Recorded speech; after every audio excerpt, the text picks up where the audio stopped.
The Gruffalo's Child by Julia Donaldson. The Gruffalo said that no Gruffalo should ever set foot into the deep dark wood. "Why not? Why not?" "Because if you do, the big bad mouse will be after you." "I met him once," said the Gruffalo. "I met him a long, long time ago." "What does he look like? Tell us, Dad. Is he terribly big and terribly bad?" "I can't quite remember," the Gruffalo said. And then he thought for a minute and scratched his head.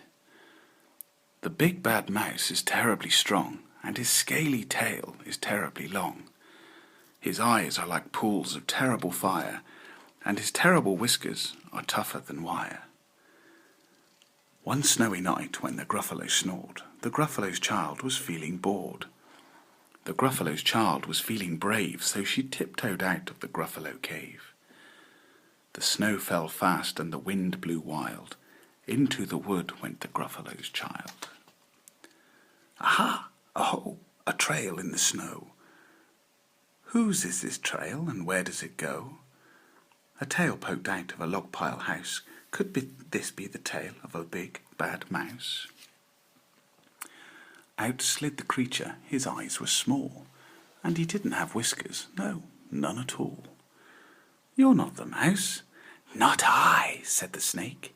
"He's down by the lake eating Gruffalo cake." The snow fell fast and the wind blew wild. "I'm not scared," said the Gruffalo's child. "Aha! Oh, marks in the snow. Whose are these claw marks and where do they go?" Two eyes gleamed out of a tree-top house. Could these be the eyes of a big bad mouse? Down flew the creature. His tail was short and he didn't have whiskers of any sort. "You're not the mouse." "Pooh, not I, but he is somewhere nearby eating Gruffalo pie." The snow fell fast and the wind blew wild. "I'm not scared," said the Gruffalo's child. "Aha! Oh, a track in the snow. Who is this track and where does it go?" "Whiskers at last!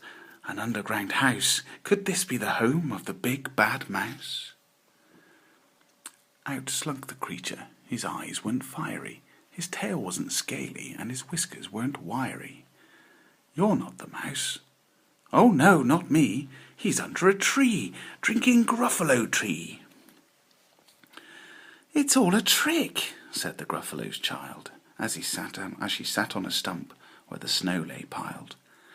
"I don't believe in the big bad mouse." "But here comes a little one out of his house. Not big, not bad, but a mouse at least. You'll taste good as a midnight feast." "Wait," said the mouse, "before you eat. There's a friend of mine that you ought to meet. If you'll let me hop onto a hazel twig, I'll beckon my friend so bad and big." The Gruffalo's child unclenched her fist. "The big bad mouse, so he does exist." The mouse hopped on to the hazel tree. He beckoned and then said, "Just wait and see."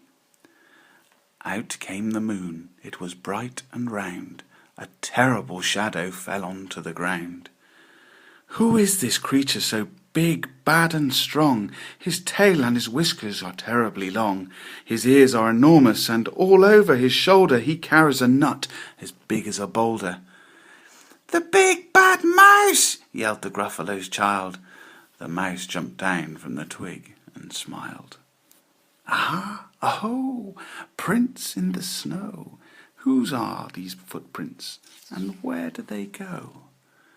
The footprints led to the Gruffalo cave, where the Gruffalo's child was a bit less brave. The Gruffalo's child was a bit less bored, and the Gruffalo snored and snored and snored. The